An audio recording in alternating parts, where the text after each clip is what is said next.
the most important here that is being stolen from us are our datas, our personal datas, or probably datas of our organization or unit. And that is very vital at this point of time where technology is the source or the gateway of all of these things, especially in this pandemic.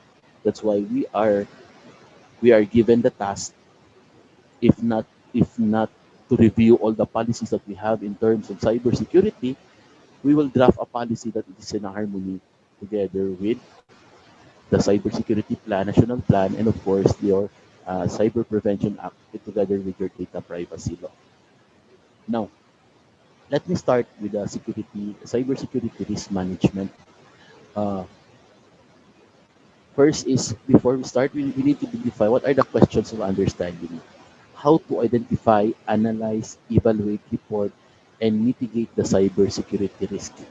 So we need to identify all of these things. This will be our coverage for today.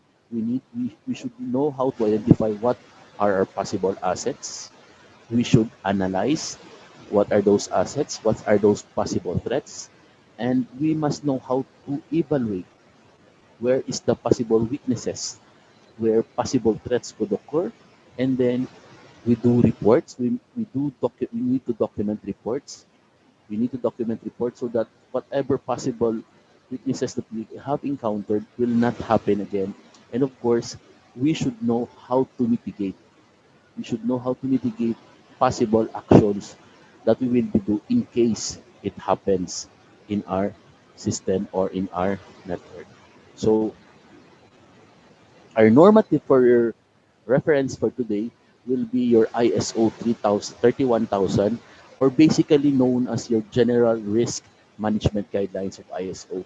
And of course, we have your ISO 27005, your Information Security Risk Management. So this risk management is more focused in terms of information security, wherein your ISO 31000 deals more with the risk management as a whole. So let me present to you ISO.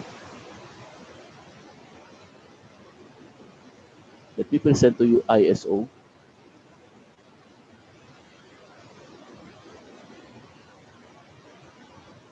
Let me present to you ISO uh, 27005. If you will ask me, sir, how do we draft those policies? How do we check our policies if it is in the right path? It is in the right path.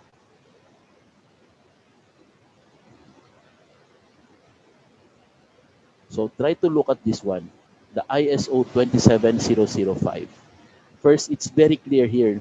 Uh, this ISO standard is focused on information security risk management. So try to look at 8.2.1, Introduction to Risk Management. This is also the time that we should know how to identify possible assets.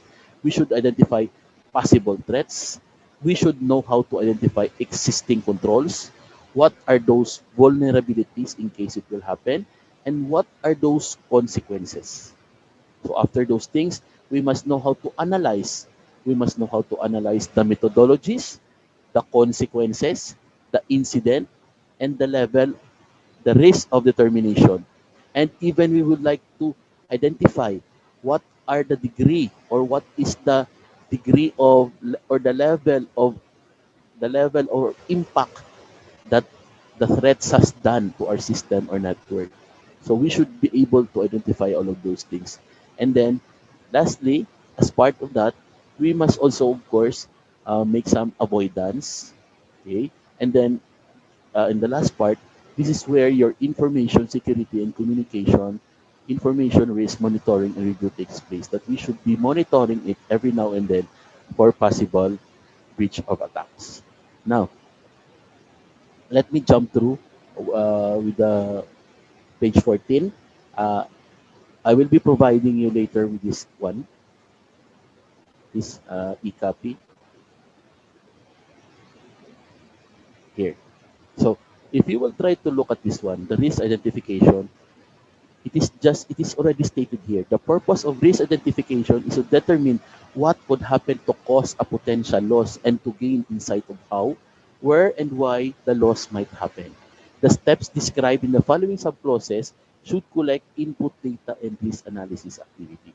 So sometimes we do draft our policies and standards by not trying to make wordings of our own. But if you will try to look at this closely, nandito na eh, no? So why do we still need to look at other definitions on how to identify all those risks? And then the next one is, of course, uh, after those identifying of risk identification, we need to identify the assets. What are the possible assets? Because this is where we will be able to try to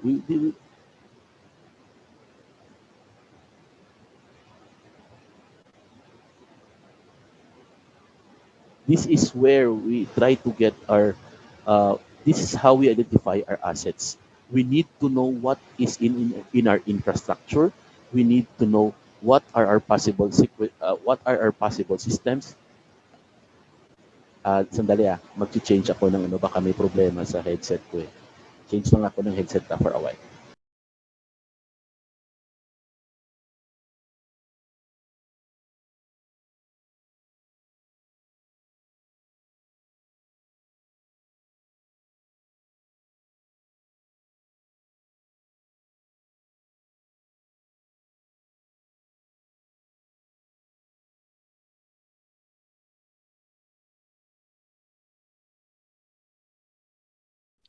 Hello. So I hope my audio is now clear and better. Yes, sir. Mas okay, sir. Mas okay. Okay, I've changed the headset na lang po. Sige po. Anyway, going back to the identification of assets, we should be aware of what are our possible assets.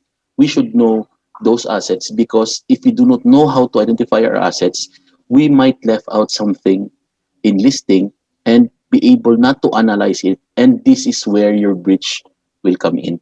So tandaan po natin, uh, identifying and very familiar with our assets is it should be very clear to us because this might all start from all our analysis. Without all of these things, we may not be able to do the analysis that we need to do before we identify possible threats. So later on, I will be giving you some assignments that I will also like to discuss it before I give the assignment so that you will have the idea on how to identify your assets, and then you will try to identify what are the possible threats. So by analyzing those assets that were given, you will try to look at those threats. What are those possible threats that might happen? Because you might miss out some parts. And your focus might be on the other side. Your focus might not be on your weakness side. And it is very important that you should know all those strengths and weakness of your network or your system before you try to identify all the threats that are coming in. Okay, so this is the standards that is given to us. So it is very clear. If you could see, there are inputs and outputs, and there are actions like this one in identification of assets, scope and boundaries for the risk management to be conducted, list of constituents with owners, location, and function. What is your action? The assets within the established scope should be identified. Okay? What is your output? A list of assets to be risk managed and the list of business process related to assets and their relevance. So we do not need to start from scratch. We could try to look this standard as our model or our framework, wherein we could try to uh, customize it. Customize. We could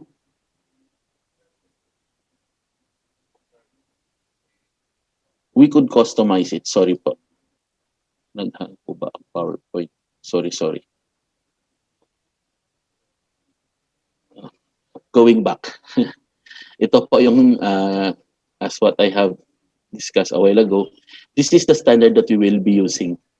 The ISO 27005 or basically the ISO for information security risk management. The ISO 31,000 that I have given to you a while ago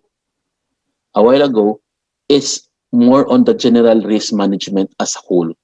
So let me, if you will try to look at the table of contents for this, it is all here. Uh, how risk is identified, the general description of information security risk management, how to identify risk, okay, how to identify assets, how to identify threats, what are those possible existing controls to control those threats, what are those possible vulnerabilities, what are those consequences for those vulnerabilities, okay? And then we do need to analyze. We need to know the methodologies, but we need to know the consequences and the possible incident that might have happened. So after identifying the incidents or the incident that might have happened, we also need to determine the risk. What are the possible impact it has created in your system or network? So we should be very clear with this one. So as I've said, I will be giving you an assignment later on to just practice, no, to try to look at your infrastructure, try to look at your system, where you try to analyze, where you try to list down all of those assets that you have. So as I've said, I will jump to page 14 kasi naghang kanina. Sorry for that. So, okay. Ano ba yun?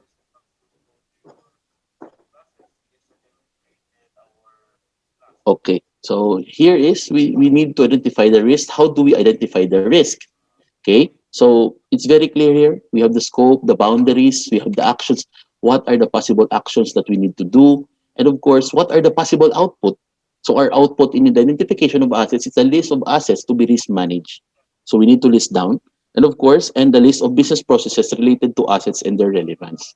So it is now very easy for us to identify those assets with having a guide. What are those possible inputs that we have? What are the data that we need? What are the possible actions that we will be doing? And of course, what is the possible output that we have? So of course, after identifying your assets, we need to identify threats.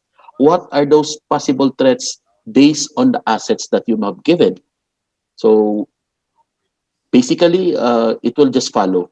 You will also know what are those possible threats. So we also have the input. We will be trying to review who are the asset owners, users. So there we can identify what are the possible threats. And then what are the actions, threats and their sources to be identified. And then of course, what will be our output? List of threats with identification of threat type and its sources. So take note, type, threats, type, and do tracing what are the possible source, because by identifying all those threats and sources, we may be able to implement existing controls. So when we do controls, we try to document everything. So that will be our input. We document all our controls and risk treatment implementation plans. So what are your possible actions? Existing and planned controls should be identified. Okay. What will be our output? A list of all existing and planned controls, implementations, and uses.